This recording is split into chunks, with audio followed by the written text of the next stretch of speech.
Pakistan movement can be understood in historical perspective with a very quick overview. In front of you is a slide that tells us that on the eve of Pakistan movement, there was a group of people in the subcontinent who allied themselves with Congress and the British government. These were the persons who included the ruling representative of Crown, Lord Mountbatten, and Congress leadership. Their concept was that India is a territory. Whoever lives in this territory is Indian, and therefore there cannot be two nationalisms but only one nationalism, which they called Indian nationalism. So, Indian National Congress, India as their target for freedom. Unfortunately, among those who supported Congress were even some well-known ulama. Among them was Maulana Abul Kalam Azad, who was Sahib-e-Tafsir, who knew Arabic, who was a very good scholar, and at the same time the famous seminary of Deoband, headed by Maulana Hussain Ahmad Madani, supported fully one nation theory, which was the main philosophy of Congress and the British. At the same time, some persons who were neither religious nor very much known in that sense, like Bacha Khan, who was known as Gandhi of Sarhad, he too was among those who opposed the concept of two-nation theory. The second stakeholders were British themselves.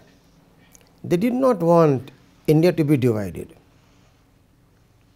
Therefore, they always put their weight behind Congress, to the extent that when India achieved its independence on the eve in the Red Fort, people shouted Pandit Mountbatten ki Jai, which means that they were so much obliged and glad to see that Mountbatten was with them, and therefore their full alliance with the British Crown was visible. A third stakeholder, which later on became very effective, was the British trained bureaucracy. And this bureaucracy was educated quite often in Aligarh Muslim University, but they were trained as bureaucrats with no idea about what is Islamic State or ideology. They studied Islam as a subject, Islamic studies as is studied in our country, memorized a few Quranic ayat, and they thought this is Islam. Therefore, for them the concept of two nation based on faith and religion was unconceivable.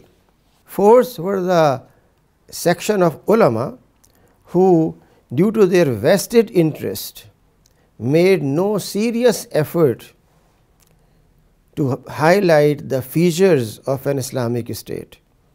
Their own political track record did not help them removing these misconceptions about Islamic state. For them, the world was divided in two aspects, Deen and Dunya. Deen means going to masjid and madrasa. Dunya means following whatever is the contemporary political system, and that should be perfectly okay and that can work together. Were a group of ulama who supported Pakistan movement from the beginning, and they came up with their suggestions on what should be the nature of future Pakistan. In that respect, they came up with the idea that the nature of governance in Pakistan will be where sovereignty will belong to Allah subhanahu wa ta'ala.